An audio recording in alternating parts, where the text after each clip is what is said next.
años de investigación literaria acá en la Universidad de los Andes, en homenaje al escritor Juan Carlos Onetti, en honor a los 100 años de su natalicio.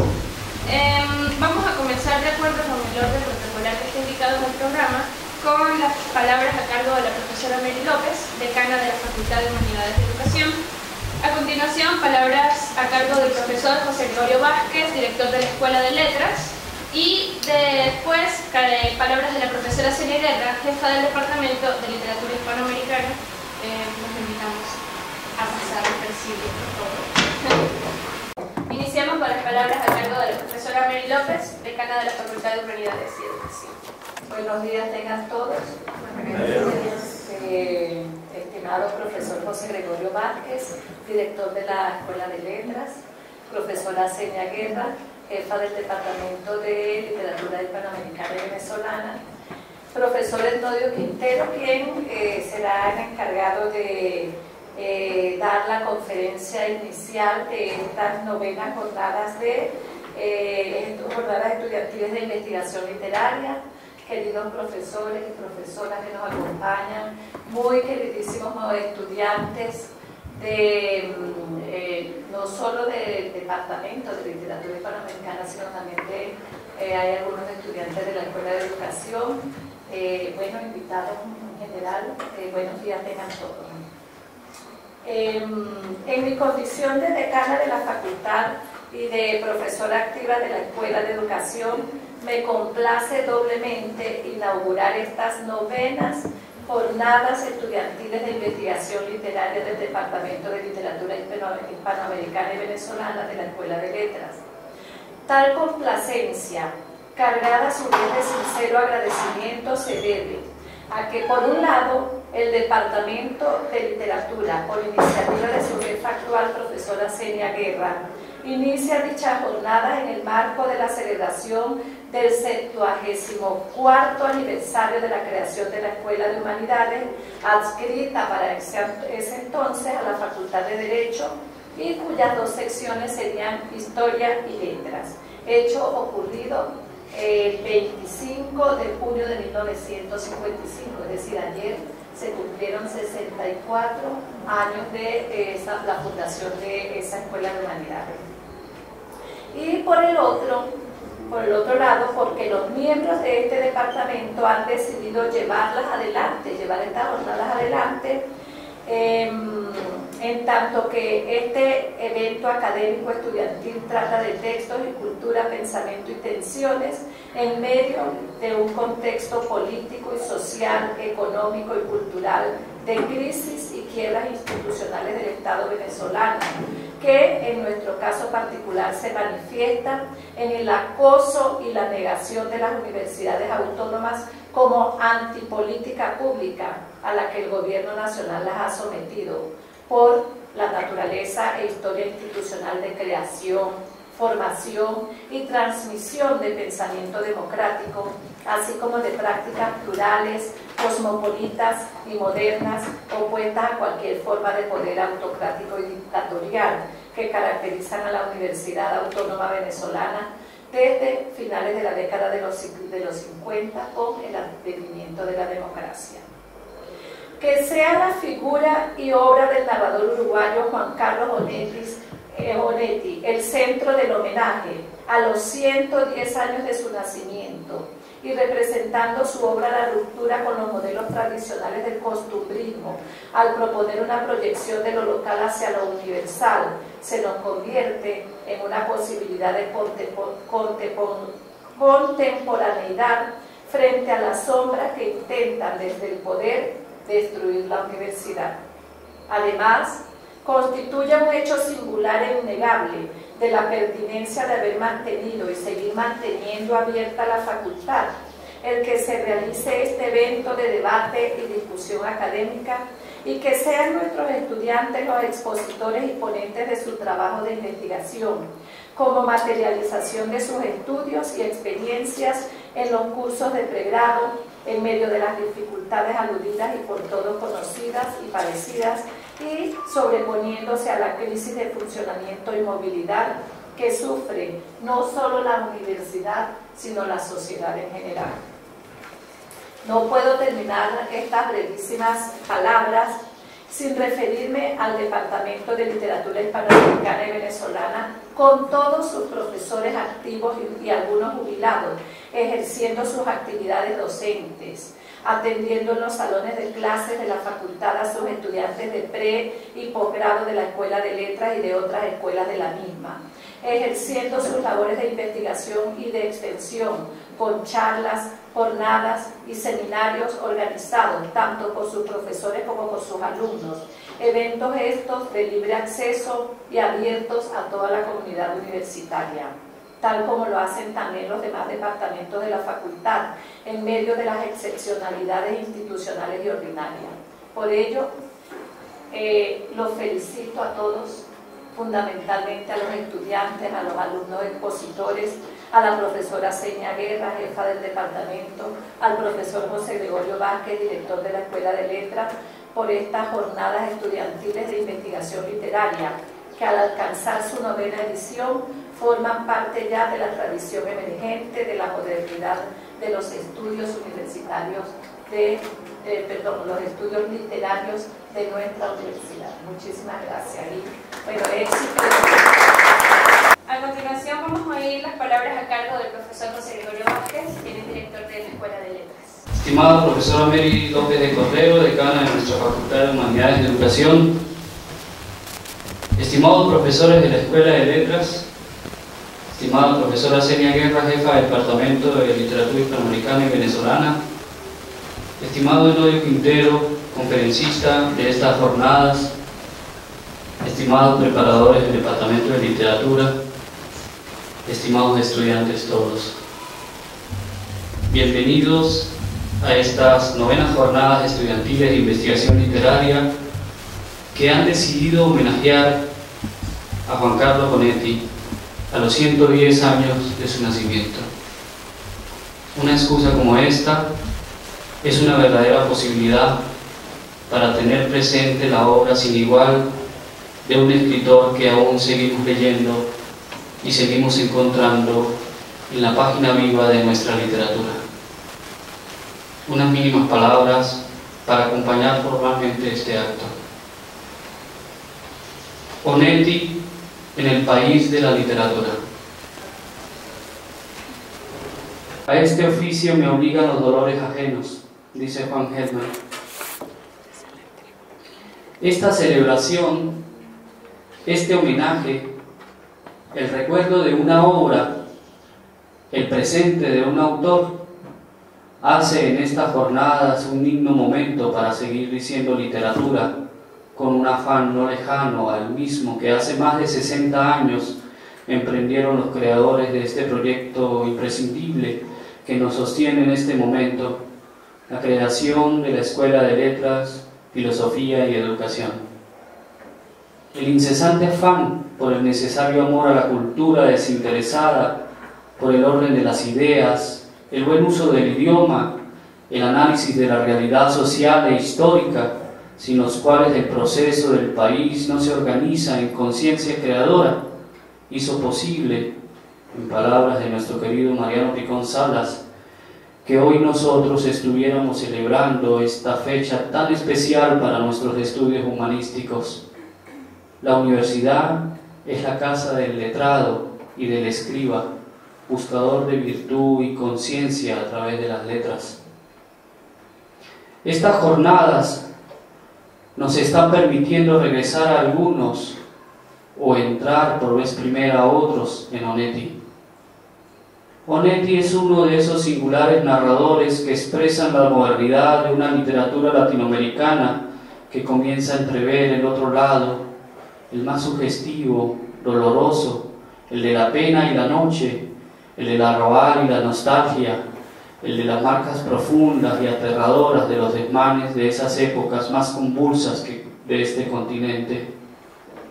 A un escritor de esta época, por muy lejano que se muestre, siempre lo acompaña esa herida, la limitación manifiesta del padecimiento, la injusticia a veces aciaga y tormentosa de un tiempo aún no lejano. La palabra ahí no hace otra tarea sino la de resguardar maltratada al papel, La experiencia ahí guarda para el tiempo el sonido impuro del grito que causan algunas palabras endurecidas por la tempestad. La escritura conserva esa tinta, esa que justamente se queda a dormir en los márgenes y desde esos lugares abyectos, invisibles, negados, siguen dejando escondido entre el silencio la otra página, esa que hurga en el destino de una obra.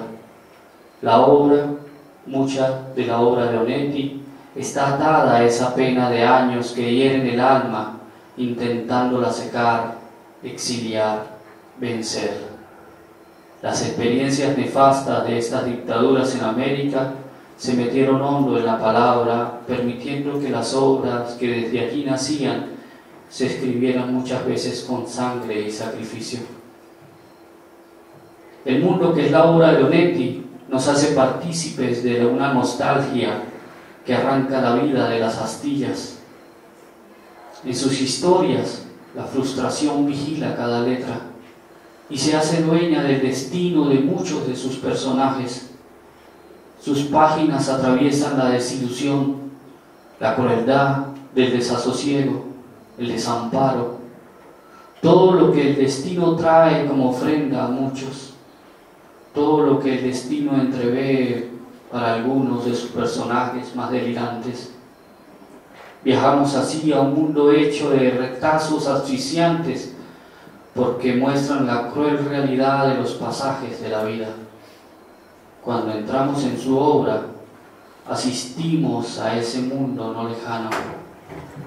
Al hacerlo, también nos estamos permitiendo un viaje a una escritura deslumbrante.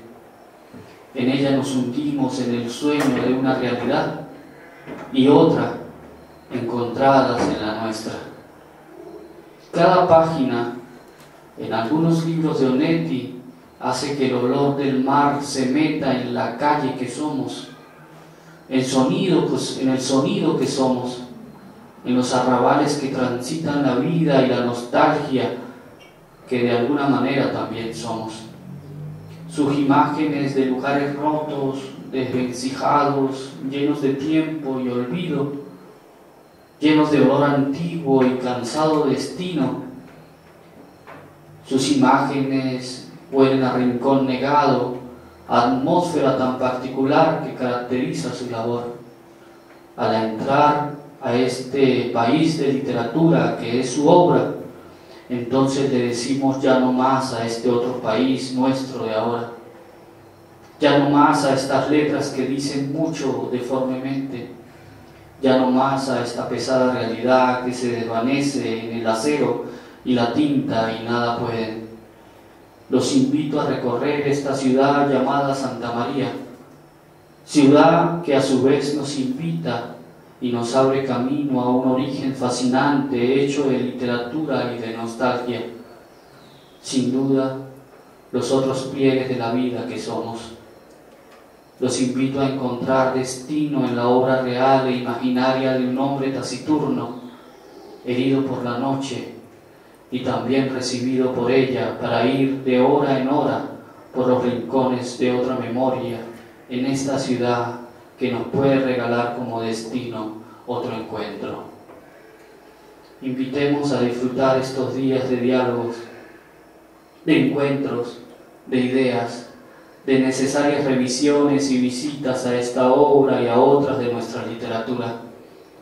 Gracias al Departamento de Literatura Hispanoamericana y Venezolana, a todos los que han querido llenarnos de entusiasmo y alegría al permitirnos seguir teniendo estas jornadas para los estudiantes de nuestra escuela. Muchísimas gracias. Ahora palabras a cargo de la profesora Senia Guerra, jefa del Departamento de Literatura Hispanoamericana y Venezolana. Buenos días. Muchísimas gracias primero que nada por asistir. Buen día a la profesora decana, doctora Mary López, al profesor José Gregorio Vázquez, director de la Escuela de Letras, a los estudiantes, a los profesores, especialmente a los preparadores del Departamento de Literatura Hispanoamericana, Oriana, Ana Julia, Leonardo, Jorge y Rogelio. Sin ellos este evento quizás no se hubiese realizado. El pensamiento empieza por la boca, dice Tristan Tzara en su manifiesto dadaísta.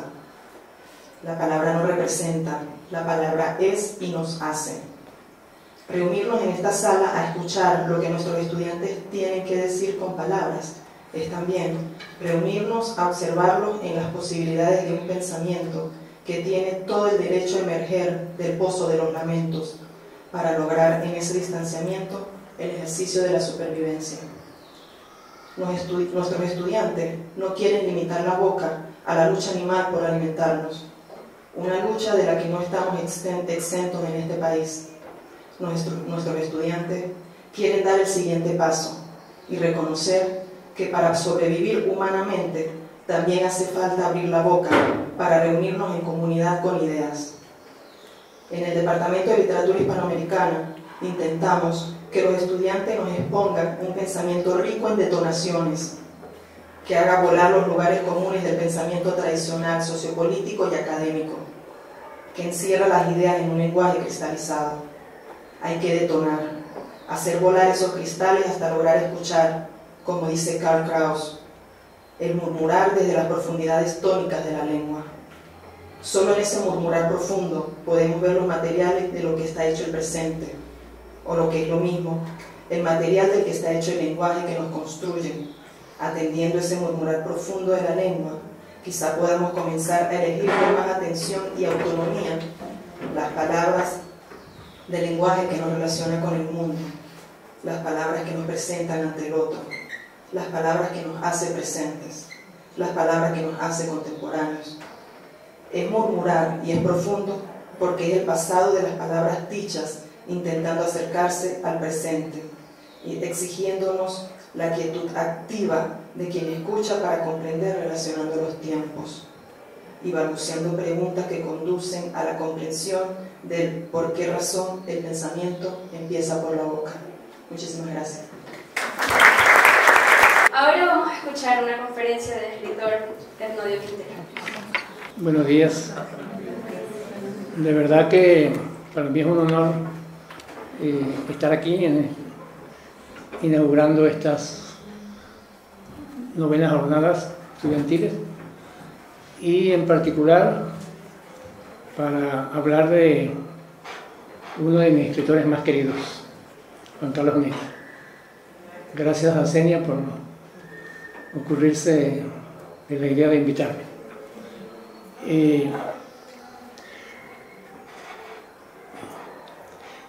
Anoche, leyendo quizás uno de los primeros relatos de Onetti que leí, el año 68, La novia robada, publicada en la revista Papeles de la Ateneo de Caracas,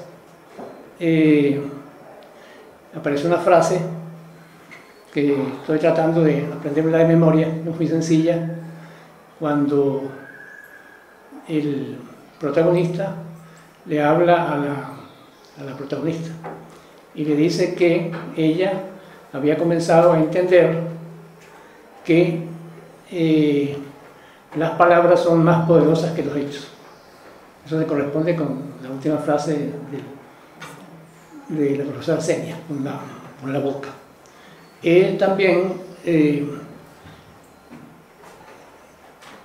recuerdo una frase también de Onetti, la recuerdo muchísimo porque yo lo sé como epígrafe en un libro mío del año 78, que dice: nada de lo que es importante puede ser pensado, todo lo importante debe arrastrarse con uno inconscientemente como una sombra. Voy a tratar de hacer una charla o conferencia, o como se llame, homenaje a Juan Carlos Onetti en unos 45 minutos máximo. Alguien me toma el tiempo y me hace señas cuando vaya por los 30 minutos, y voy a tratar de ser dentro del desorden, ser un poco ordenado, porque como dice el querido Diomedes, todo lo tengo aquí en la cabeza, aunque hay unas cosas que sí, un par de cositas mínimas que leeré en su momento, mínimas. Primero voy a hacer, digamos, como un paneo, un vuelo de pájaro sobre la vida de este grandísimo escritor, uno de los más grandes narradores de la lengua del siglo XX, uno de los 3 más grandes narradores. Y comenzando por su nacimiento hasta su muerte, y deteniéndome en algunos aspectos de su vida y de su obra.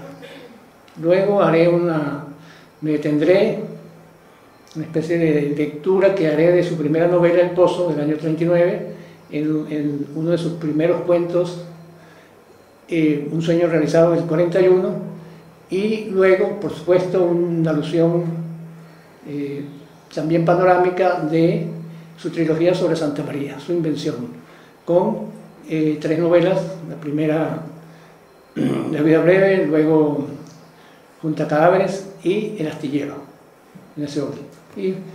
Y tercero, haré, bueno, quizás un final personal, es decir, mis lecturas de Onetti, o sea, cómo leía Onetti, cuándo lo leí y cómo lo sigo leyendo.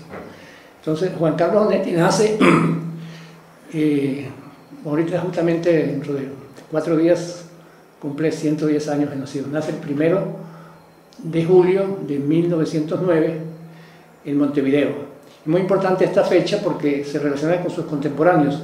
Borges nace en el 99, en 1899, Cortázar en el 14, García Márquez 28-29, nunca se sabe, luego Vargas Llosa en el 35. Esas son como referencias importantes, porque curiosamente Onetti fue reconocido tardíamente, muy tarde, y digamos el por qué no participó en el boom, más bien como invitado hacia el final, ya cuando el boom estaba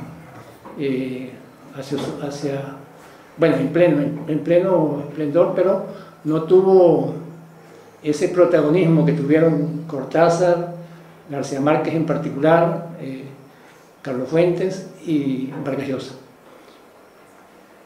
que luego por supuesto lo reivindicaron, pero es una cosa muy curiosa.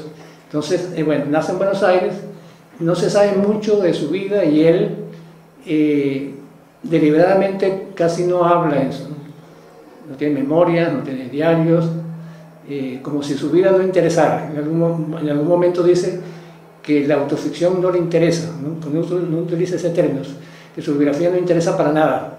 A él le interesa es la escritura, lo que él imagina, lo que a él lo salva, que es como aparece luego en el final del Pozo, una persona que vive de alguna manera marginalmente en una habitación alquilada y que en la noche o en el día se acuesta mirando la pared y se imagina cosas, se imagina mundos, y se imaginó Santa María, nada menos.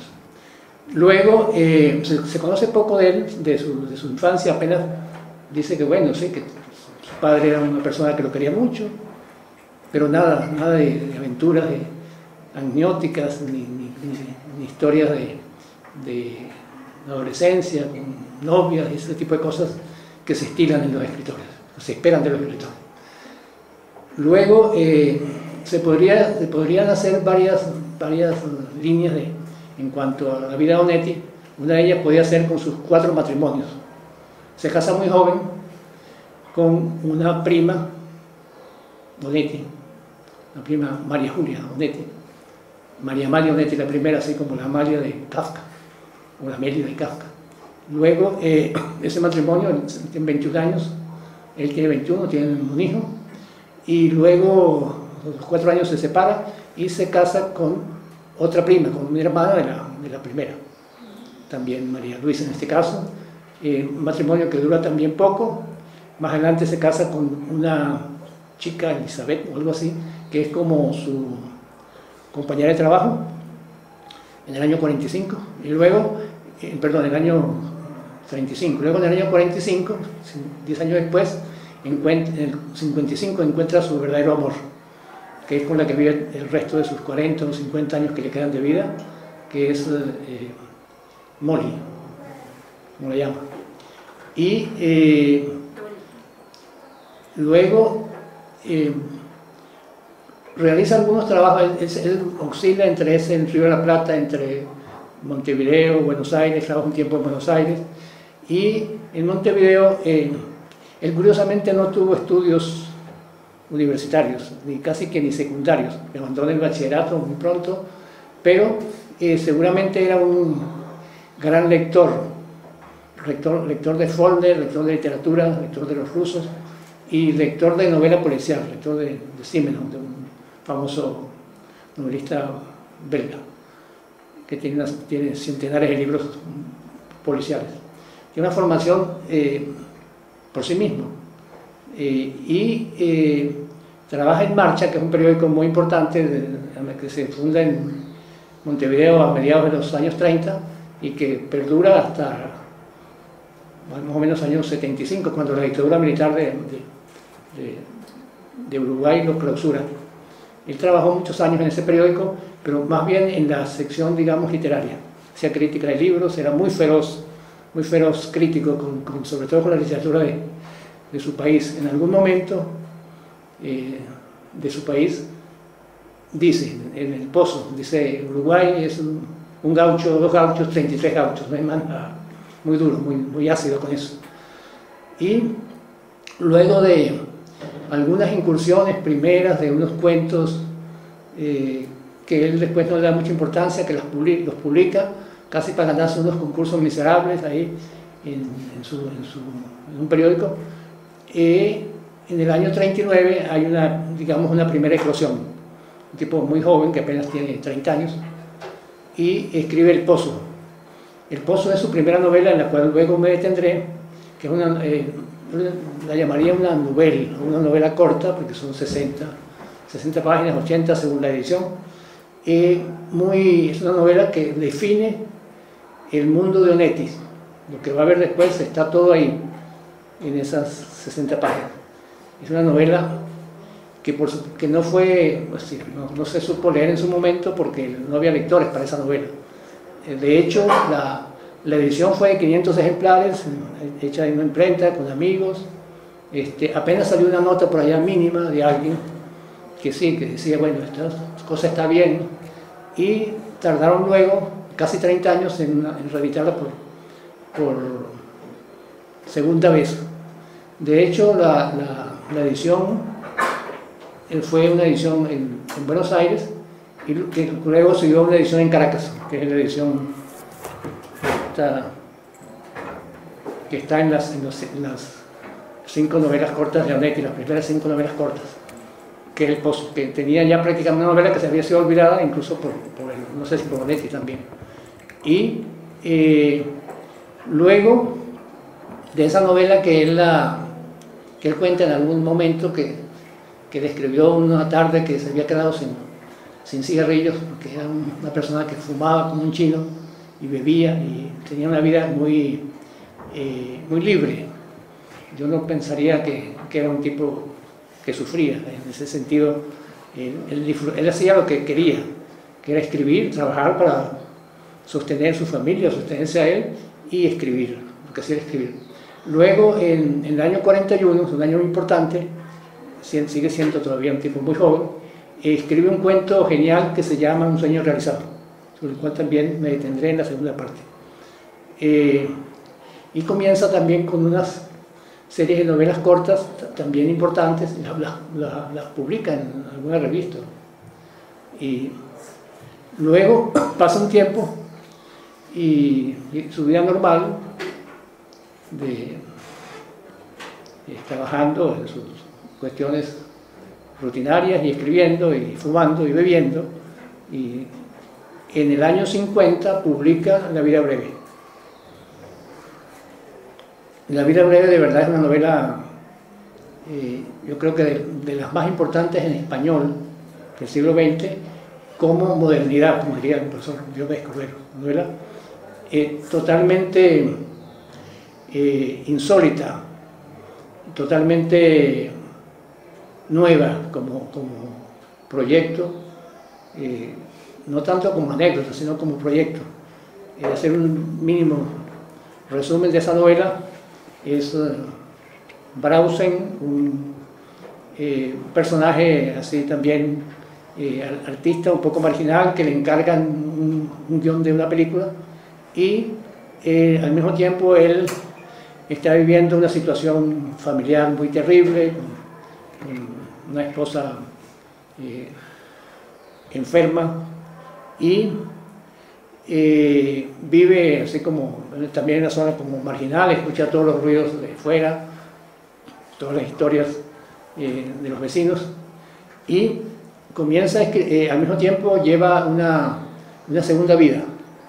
Se crea un personaje que es Arsenio, que es el mismo, pero que se crea una segunda identidad, digamos, una vida doble, como sucede muchas veces, para mantener una relación con una prostituta, que abundan muchísimo en las novelas de Onetti. Y en esa doble vida se crea una tercera, que es, ahí inventa Santa María. Santa María inventa una ciudad, y sobre esa ciudad va creando personajes, y es una cosa realmente fascinante esa novela. O sea, todo lo que sucede, creo que es una de las novelas que usaría una palabra deslumbrante en cuanto a técnicas y en cuanto a posibilidades de la literatura. Como esa idea de que uno después se da cuenta que está leyendo una novela, ¿verdad? Uno como lector dice, esto es una ficción, pero dentro de esa ficción uno acepta la primera como la realidad, y a su vez la segunda ya es una ficción que él se inventa. No sé exactamente si se inventa esa relación con la prostituta o si existe de verdad en esa primera realidad de la novela, pero al mismo tiempo se inventa Santa María, una ciudad sobre la cual luego escribe 2 novelas más y muchos relatos, incluso La novia robada, o sea que le digo que es uno de los primeros relatos que yo leí, está ubicado en Santa María, y en Santa María sucede de todo, es un mundo complejo de Santa María, una ciudad que él se inventa, y al final de esa novela es lo que realmente a uno lo deja como pasmado. Y a mí recuerdo cuando hice esa lectura hace como 30, no sé cuántos años, 40, dije, bueno, aquí como que hay un genio de verdad, había que quitarse el sombrero o lo que sea,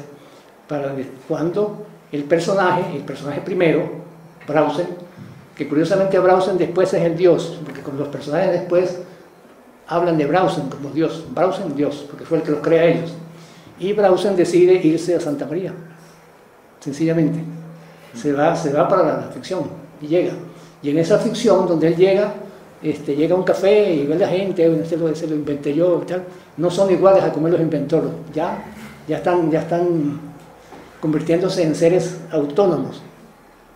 ¿Ustedes ven? O sea, vean esa novela.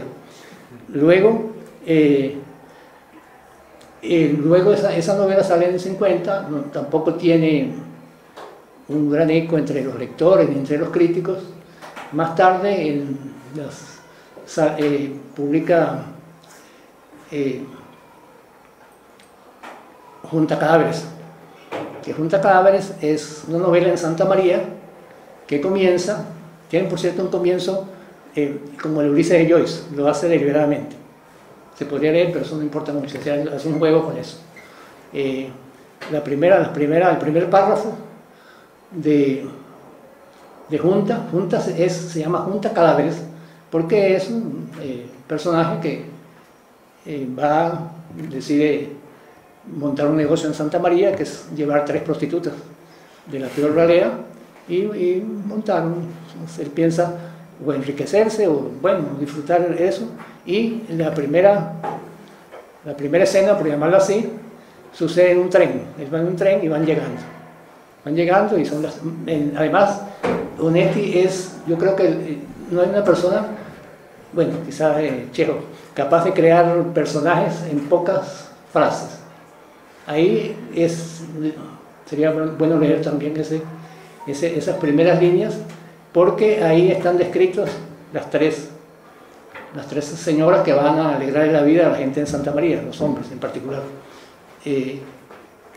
Cada una descrita con sus carteras, con sus peinados, con sus uñas, con sus gestos, sus miradas, empezando a arreglarse porque saben que ya van a llegar al pueblo. y que tienen que estar bien maquilladas, etc. Y son mayores, son señoras mayores ya. Y también hay es decir, la maestría para crear esos personajes. Bueno, entonces así comienza esa novela.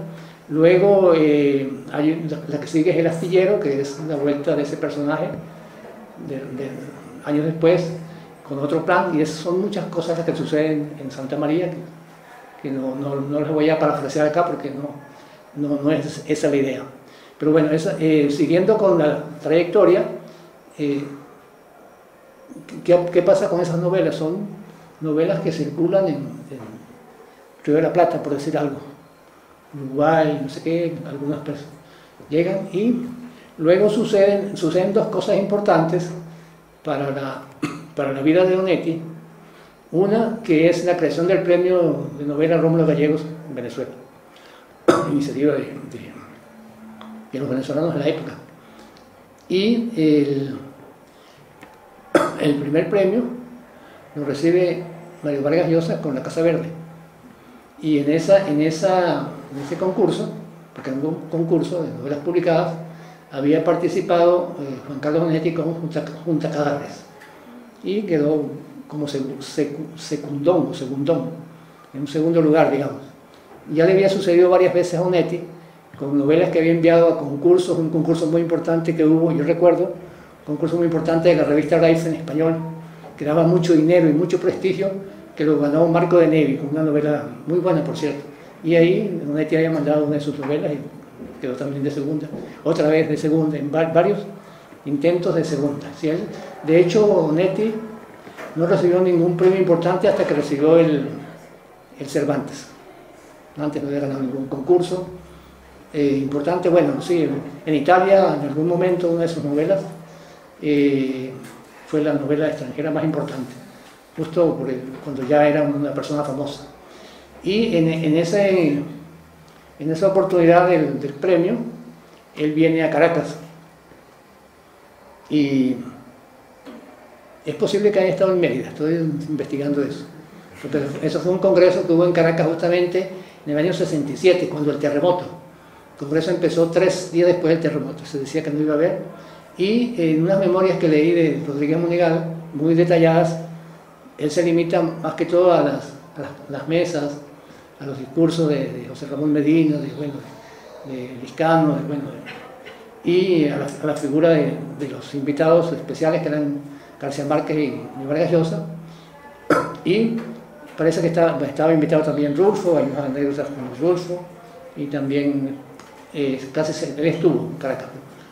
Es posible, ese congreso se trasladó a Mérida por 2 o 3 días, y es posible que Onetti haya estado aquí por esa época, ya subió al teleférico, eso, casi seguro. Pero bueno, esas son las cosas, anécdotas importantes. Me habría gustado yo pedirle la bendición a Onetti en el teleférico, o servirle de guía en esa época que podía subirlo. Bueno, lo cierto es que ahí suceden varias cosas. De ese viaje seguramente salieron estos libros, que son las novelas cortas de Onetti recogidas por primera vez, o sea, por segunda vez. Antes había salido una edición en Buenos Aires, pero esta edición fue la que le dio un mayor impulso, y sus cuentos completos para la época también. Los dos son ediciones del año 68, no están en venta, ni se pueden robar. Y bueno, también tengo Junta Cadáveres, una edición del año 69 de la revista de Occidente. Bueno, luego, eso es en el año 68, y por cierto que Onetti, que tenía su humor socarrón también, y que no creo que haya sido esa idea que a él lo presentan como una persona muy triste, no creo. Cuando uno lo lee, se ve que era una persona que conocía, digamos, la condición humana a fondo. Creo que eso era lo que a él le interesaba como tema. Él en algún momento, en una entrevista, le preguntan que qué piensa él de la política, y dice: nada, una sola palabra, no me interesa para nada la política. Pero curiosamente, en El Pozo, que la volví a leer después, no sé por cuánta cuarta, quinta vez, una vez lo leí con estudiantes, por ahí en 97, 98, en la ULA, hace una caricatura de los comunistas uruguayos de los años 30. Era una caricatura muy feroz, así como de ingenuos o de locos, no sé, una cosa ahí como que no tiene ningún sentido, como uno vería ahorita los testigos de Jehová, por ejemplo, sin ofender a nadie, ¿verdad? Una cosa así de fanatismo, pero sin cabeza, ¿entiendes? Como sin pensamiento. Entonces, luego, bueno, pasa el tiempo y bueno, incluso una de las anécdotas divertidas del viaje de Onetti a Caracas es que gana la Casa Verde. Ustedes recordarán la Casa Verde, que entre otras cosas, bueno, es como la gran novela de la selva, es como decir, un homenaje a Canaima, a la trepadora, esas cosas, a las novelas de la selva americana, que las hace un joven y incluye un burdel en la selva. Y como la Junta Cadáveres, ya vimos que es la historia de la creación de un burdel en una ciudad, Onetti dice que bueno, que realmente ganó la novela de Vargas Llosa, siendo temas de burdeles ambas, porque en la novela de Vargas Llosa había una orquesta y en la de él no había ni siquiera música ni nada. Bueno, eso es como para ver que tenía también su humor, no era ningún hombre triste. Luego hay un suceso que curiosamente es como irónico lo que luego sucede. Él seguía llevando una vida normal en Montevideo, no viajaba mucho. En algún momento ya lo estaban comenzando a ver desde España, pero un poquito con lejanía. En el año 73 él acepta ser jurado en un concurso de cuentos, creo que del mismo diario Marcha, premian un cuento que se llama El Espaldero, en plena dictadura militar en Uruguay, y ese es un cuento muy duro contra los militares, es decir, un joven escritor escribe un cuento en donde caricaturiza a los militares, incluso los acusan de homosexuales, bueno, como lo que son casi todos, ponen preso, las dictaduras son así, cosas que no les gustan, entonces, bueno, castigan, ponen preso al autor y ponen preso al jurado, ponen preso a Onetti, que es una persona ya de 60 y pico de años, mayor, para su momento, y ponen preso también a Mercedes Rein, una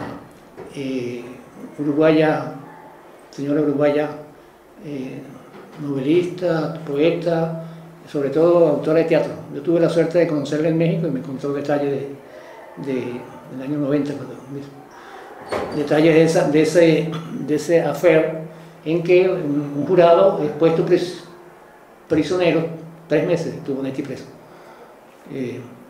Entonces hubo movilizaciones en el mundo cultural europeo, y luego entonces logran liberar a Onetti. Lo liberan y luego lo invitan a España, y después de un par de viajes a España se quedan en España, y eso significa que lo descubran digamos en el centro de la cultura del momento en Europa. Ellos no conocían a Onetti, habían pasado, su obra principal ya estaba publicada, eso resulta irónico. ¿Y por qué no se leía Onetti en esa época? Su obra, hay que poder entrar de una vez en los detalles de su obra, es muy diferente a los grandes proyectos del boom, por decir así, o los grandes proyectos de los novelistas americanos que querían escribir novelas monumentales, como las escribieron, algunas muy buenas. Carpentier, por ejemplo, con la vida de un presidente, o con la vida de la corte, algunos mexicanos con la vida de la corte francesa en México, o 100 años de soledad, con esa monstruosidad que es esa novela, con todo el imaginario americano salvaje, como les gusta verlos en Europa, y Cortázar con su sabiduría, digamos, su visión europea del mundo, divagando, filosofando desde un café en París o desde un boulevard Entonces, grandes obras muy importantes, y Onetti se limitaba a la condición humana marginal, la vida de una pareja, la vida de una gente que tenía poco dinero, la vida de una gente jugando truco, hablando de los demás, novias burladas, todo lo que en pequeña escala es la condición humana. Por eso insisto mucho en eso. Pero al mismo tiempo, con la imaginación y un cerebro privilegiado, lograba esas historias que las ha contado muchos desde acá, desde Homero por acá, mucho antes, darles una forma artística en la cual había de todo, había mucho dolor, pero había mucha belleza, como lo dice en algún momento él mismo.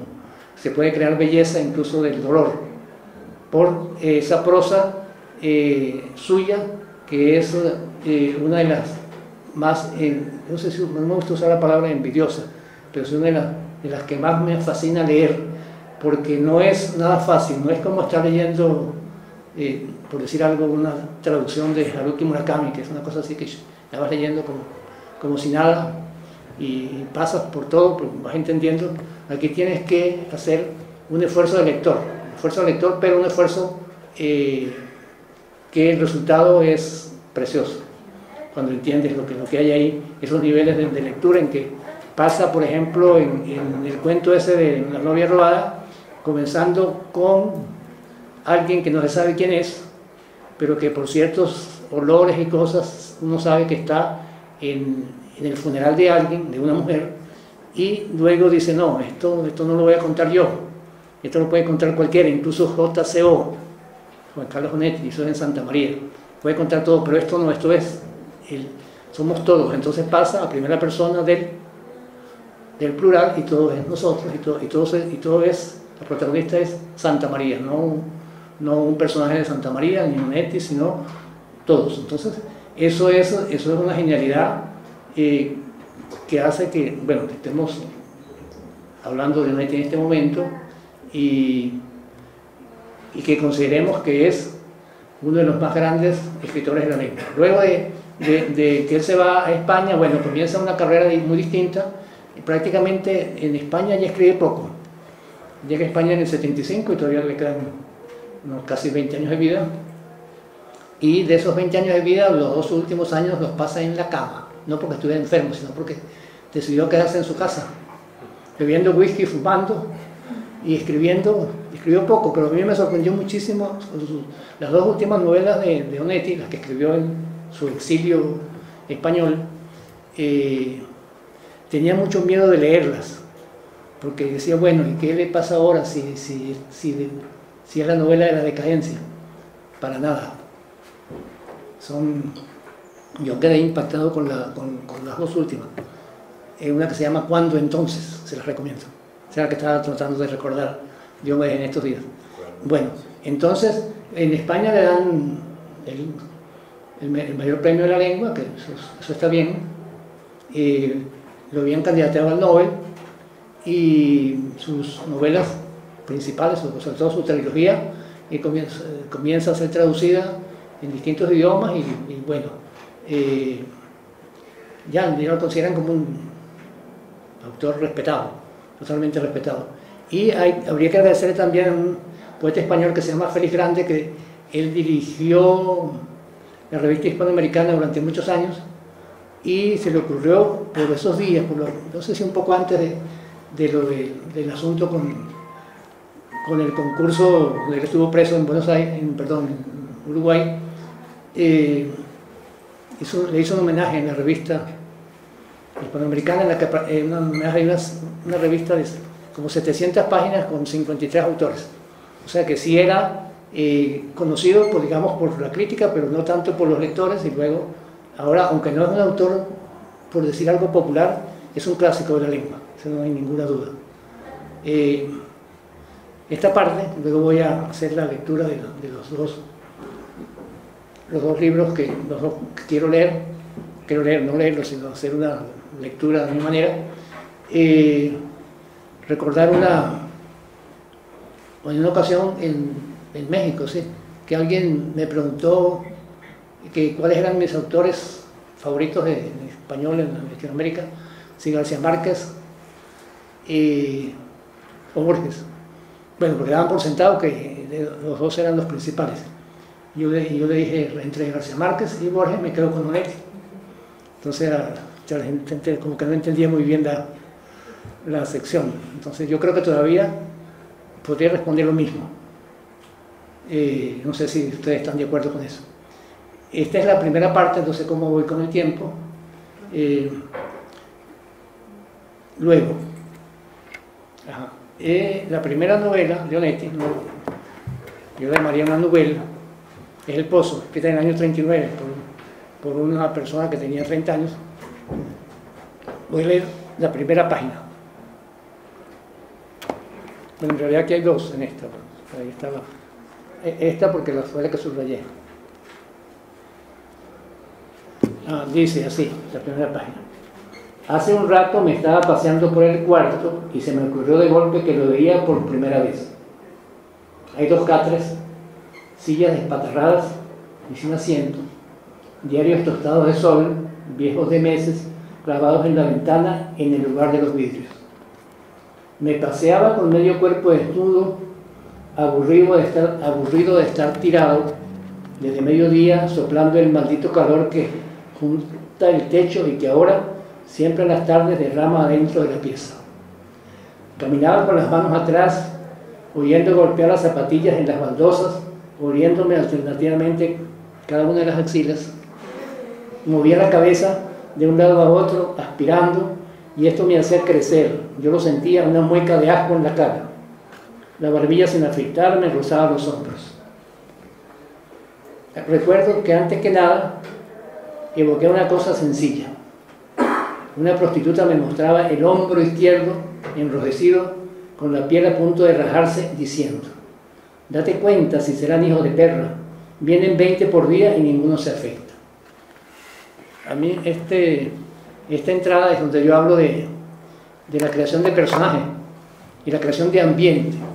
Ya uno ahí ve todo, como en una película, con un buen comienzo, un buen inicio de una película, una habitación totalmente casi desnuda. Bueno, 2 catres, se ve que entonces hay otra persona, que es un personaje que aparece después, que bueno, no, aparece después pero no entra en la novela, no llega, por suerte, porque es un tipo asqueroso que comparte con ese personaje, con dinero, esa habitación.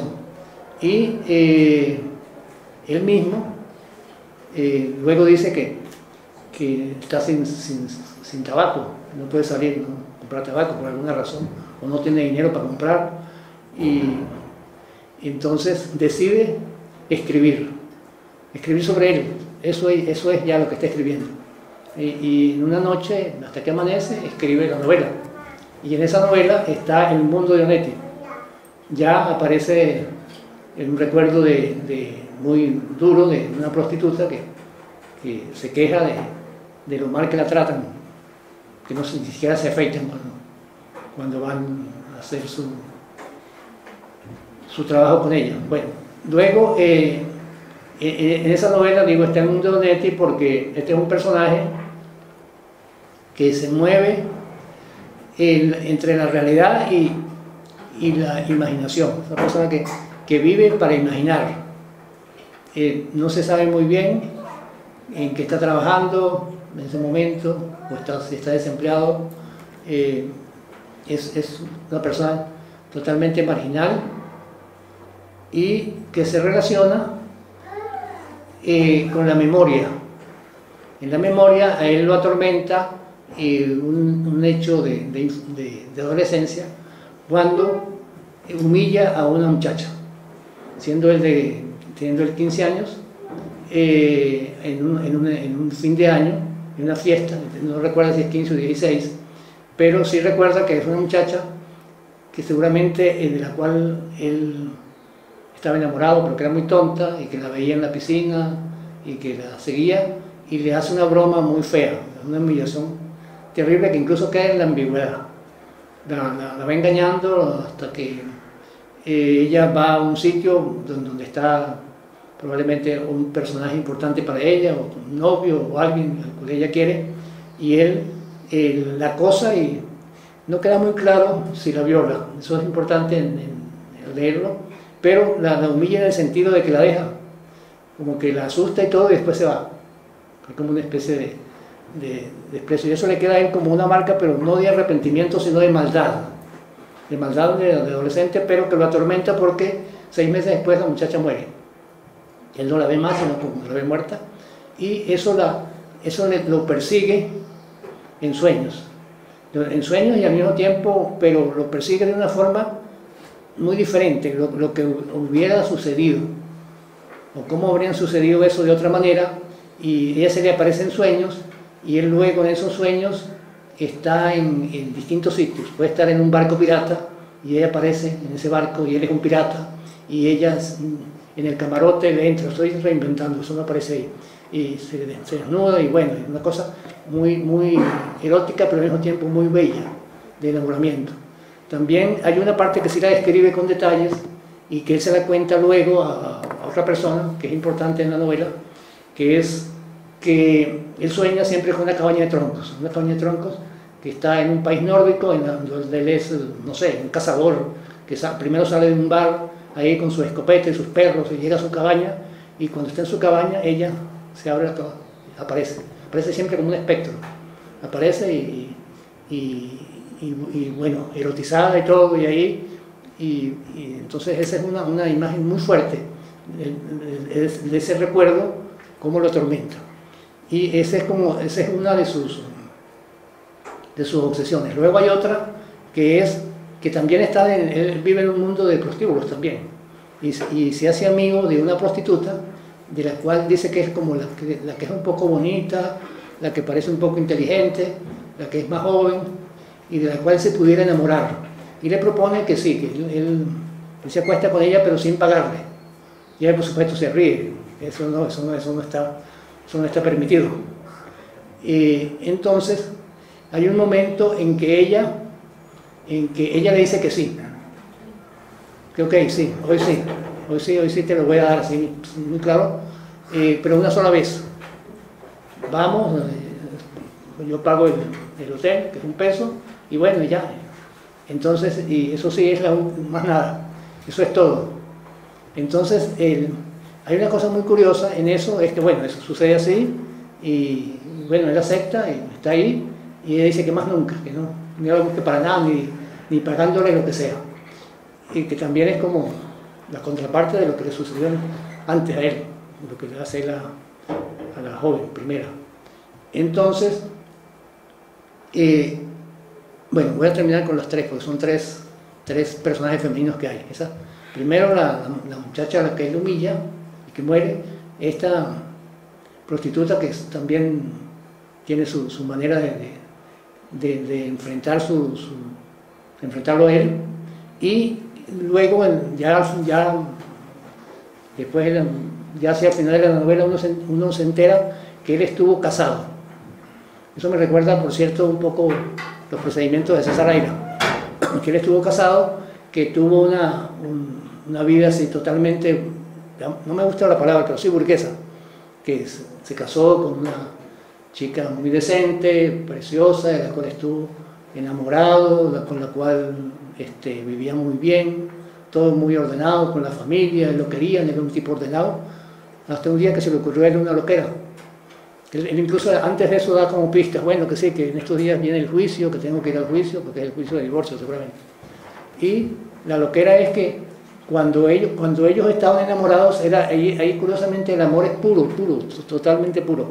Él recuerda que su novia, cuando eran novios, que se veían escondidos, él la esperaba, no sé, en su habitación o en un hotel, ella llegaba, y cuando ella regresaba, como que no quería que se tapaba, se ponía unos lentes oscuros, porque no querían que la gente le viera los ojos que lo habían visto a él desnudo. Una cosa así totalmente romanticismo alemán puro, casi asqueroso, ¿verdad? Esas cosas así. Y al mismo tiempo, él, cuando le esperaba a veces que llegaba así en un parque, ella llegaba vestida así de blanco, casi como volando, como un angelito, y eso él Él deliraba con esa imagen. Y un día, ya después de años de matrimonio, aburridos, como que ya la cosa no funcionaba mucho, él en la noche se le ocurrió de pronto revivir esa escena de ella vestida de blanco por una avenida caminando hacia el sitio donde él está esperando. Bueno, ella como se asusta, pero admite, es decir, casi como que violentamente él la obliga a eso, que se vista de blanco. Ahí hay muchos elementos como para los trabajos esos sobre la pureza, porque también el vestido de blanco de la novia robada, que sigue ese vestido ahí arrastrado por Santa María. Entonces, ella acepta, y claro, pero eso la traumatiza a ella, y eso seguramente lo cuenta a su familia y se divorcia. Entonces hay esa especie de tres mujeres que son muy diferentes. Son muy importantes los arquetipos femeninos en esa novela tan breve. Y luego hay un elemento muy importante en esa novela, que es la imaginación.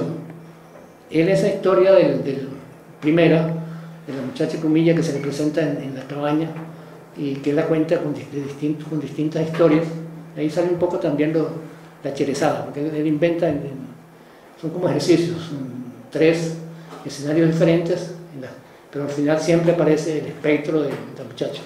Él le cuenta eso a un poeta muy amigo, que además se lo cuenta después de que él ha escuchado un largo poema muy bueno de ese poeta, y cuando él le cuenta esta historia le dice: bueno, pero ¿qué te pasa? Es una idiotez que tú estás contando, ¿cómo es eso? Te lo cuenta también a la prostituta que se acuesta con él una vez, y ella dice: bueno, con razón, tú eres un pervertido, ¿cómo estás contando esas cosas? Tú eres de los que estás viendo mujeres desnudas por todos lados, también lo rechaza. Es decir, a él nadie lo entiende, ni la mujer, y él explica por qué, ni la mujer ni el poeta lo entienden, que él tenga esa imaginación desbordada que tiene. Bueno, prácticamente esa es la novela. Esto no son spoilers, porque eso es una novela que está ahí, la pueden leer y seguramente van a encontrar muchas otras cosas que no se pueden decir, como él dice, que no se pueden decir, no se pueden contar. Y es de hecho un retrato de un artista. Un retrato, a pesar de que dice que no hay elementos autobiográficos, sí hay, por lo menos simbólicamente, es su visión de la literatura. La literatura es imaginación, al servicio, como decía Cortázar, al servicio de nada. Luego, ¿cómo estamos en tiempo todavía? Ya. Bueno, luego paso al cuento. Hay un cuento, hay varios cuentos, muchos cuentos que él escribió. Una de las maravillas de Onetti es que él no escribió nada malo, es decir, algunos pueden decir un cuentista muy bueno, pero las novelas flojas, un gran novelista, pero unos cuentos así flojos. Por lo menos se dice que Cortázar, lo mejor son sus cuentos, ¿verdad? Y bueno, Rayuela también, una novela muy rara, pero las otras nadie respeta los premios, y libro de Manuel y otras cosas.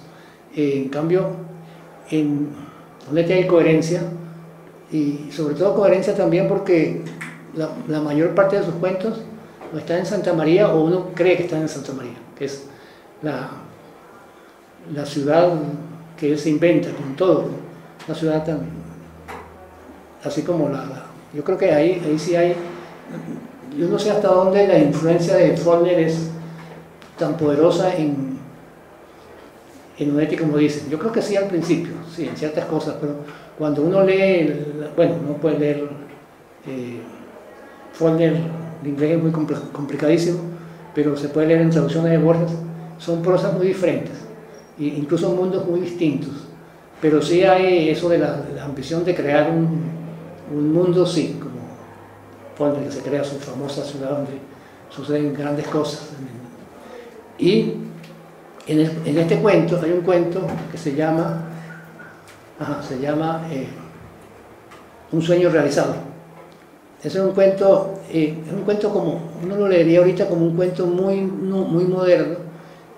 A mí me recordó un poquito, pero solamente por manía, a Borges. Solamente por manía, porque El procedimiento es totalmente original de Onetti. Es también es un cuento breve, unas, no sé, 20 páginas, tal vez menos, de una que tiene como eje Shakespeare, Hamlet. No tan así, Hamlet, pero en realidad no es Hamlet, sino un sueño realizado de Shakespeare. Pero eso es como un trasfondo muy misterioso. Uno de los son pocos personajes, casi como una cosa teatral, como son muchos cuentos. Está un protagonista, por llamarlo así, que es un gerente de teatro, el que organiza las obras, productor y también un poco director, también marginal, que está medio fracasado. Están en una ciudad que no se sabe, en ese momento no creo, dicen que Santa María, no creo que sea Santa María todavía, porque es un cuento del 41, puede ser Montevideo, sin nombrarlo, y están por irse a Buenos Aires porque están fracasados ya aquí, ya no están sino montando sainetes y cosas que no le dan ningún dinero, están arruinados. Y hay un personaje, hay un autor así también medio fracasado, ya mayor, que es el amigo del protagonista, que siempre lo está molestando con Hamlet, con Shakespeare. Bueno, siempre hace bromas que no entiende, porque incluso él dice que es probable que ese actor no se haya leído ni siquiera la portada de una obra de Shakespeare, pero lo juega como un lugar común para molestarlo. Entonces, este fracasado, el que está a punto de irse, ya se han ido varios de su grupo de teatro para Buenos Aires, se le aparece de pronto una mujer, una señora, cincuentona, así como, pero vestida como, hay una descripción de entrada que es genial, cómo la describe. La describe como si estuviera vestida con ropa de hace 40 años, pero que la ropa de hace 40 años que usaban las muchachas hace 40 años, una señora. Y al principio cree que está loca por una cantidad de cosas que le dice. Dice: yo quiero que yo tengo una idea para usted, para que monte una obra de teatro. Entonces él empieza a decirle: bueno, sí, él es muy delicado, ¿por qué por favor no me envía el libreto para leerlo, los 3 actos? ¿Qué 3 actos? No hay actos, ¿cómo que no? No hay nada escrito, ¿cómo es? Entonces ella por fin le dice: yo quiero tal cosa y yo pago. Yo le doy 100 pesos, que era un dineral en ese momento para él. Se le ponen los ojos grandotes con el dinero, porque si él recibe ese dinero va a salir de abajo, porque se va a poder ir para Buenos Aires, va a pagar unas deudas, una cosa. Y entonces ella le dice: yo lo que quiero es representar un sueño en el teatro, un sueño que me atormenta hace tiempo, que consiste en esto: yo estoy aquí, soy más joven, estoy sentada, llego, me siento ahí en una acera, un señor que está aquí pasa para allá, pasa un carro, no lo atropella, allá le dan una cerveza, luego pasa para acá, pasa otro carro y más nada, y él pasa y me toca la cabeza. Eso es tan sencillo, sí, eso. Y para eso, y aquí está, dice: este es el dinero, si hay más gastos yo los puedo sufragar. Entonces, bueno, dice: bueno, esto es lo que se llama dinero fácil. Está cayendo una loca que me quiere dar dinero para que represente un sueño suyo. Entonces, ¿qué hacer? Bueno, acepto. Entonces busca un actor, busca el actor, y que es también ese tipo que siempre lo molesta, y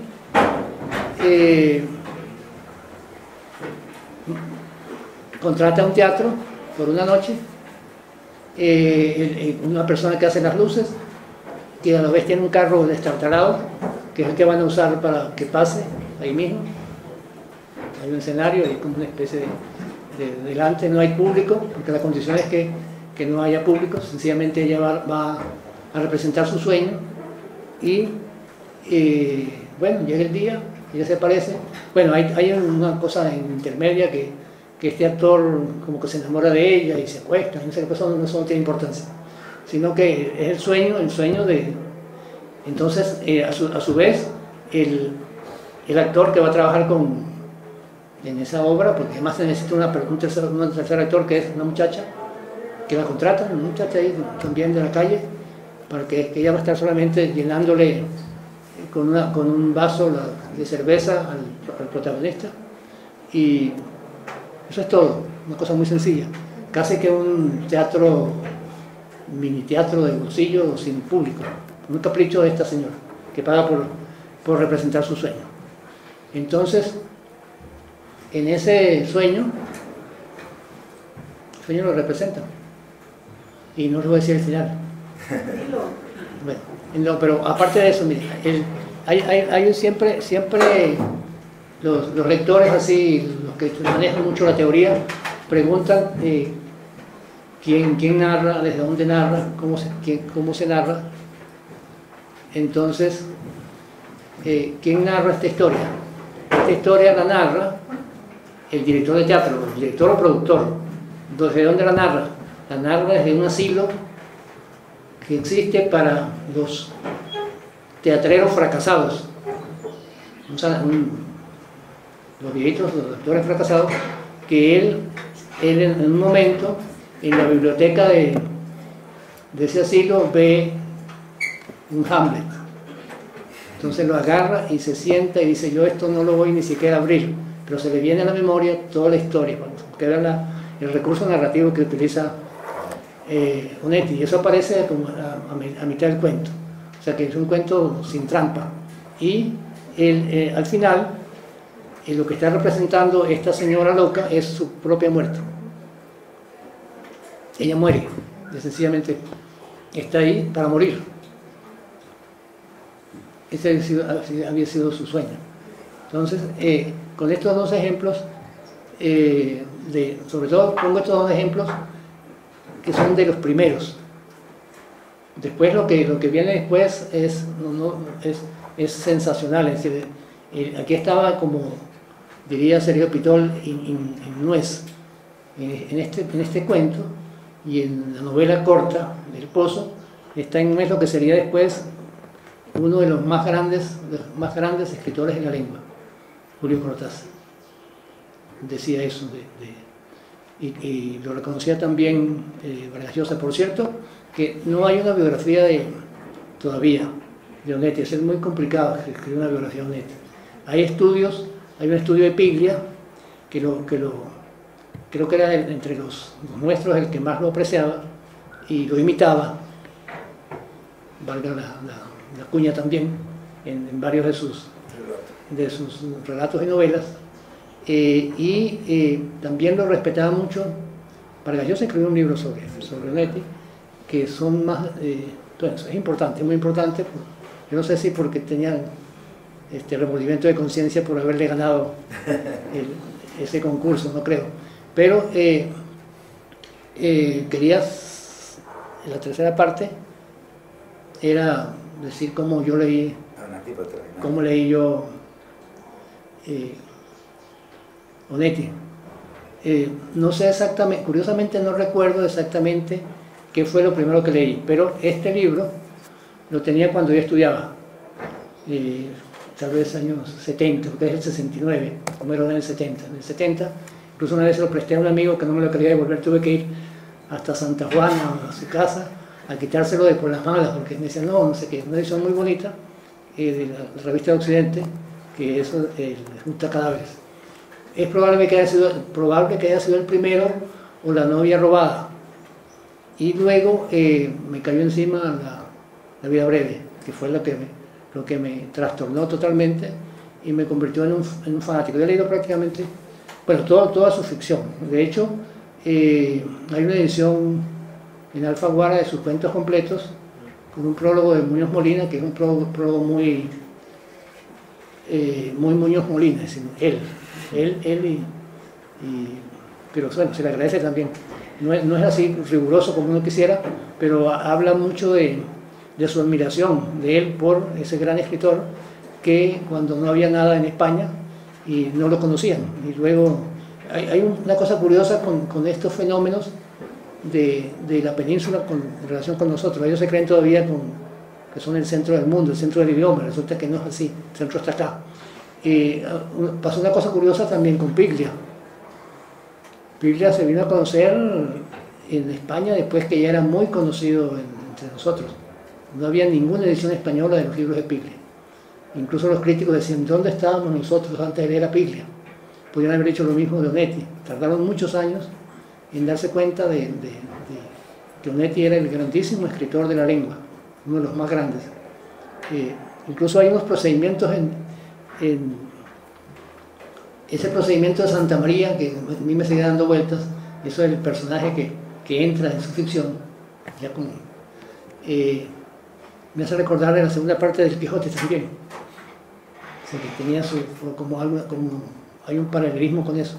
El personaje, además, es un personaje creado por Onetti, pero ese personaje creado por Onetti, que crea un mundo, que es el mundo que crea Onetti, pero que lo crea el personaje que es Santa María, decide entrar a ese personaje. Como cuando uno entra en un sueño, que uno sabe que ese sueño es un sueño, pero que uno lo creó y que está ahí, y que todo lo que está ahí está sucediendo de verdad, pero es distinto a como uno lo imaginó al principio. Entonces, bueno, yo esta charla, en la cual yo estoy muy orgulloso de estar aquí, muy contento, muy complacido, muy feliz, es una invitación a leer a Onetti. Es el consejo que les doy hoy, cuando ya está a punto de cumplir 110 años. Y porque va a ser un placer de los sentidos leer Onetti, de los sentidos y un placer de la lengua, de los Saracenia, ¿sí? De la lengua, porque van a ver de qué es lo que estoy hablando, cuando seguramente cada uno va a hacer su lectura según lo que es, le va a decir algo les va a decir Onetti, sobre todo que nada de lo que es importante puede ser pensado, todo lo importante debe arrastrarse inconscientemente con uno, como una sombra. Bueno, buenos días, gracias.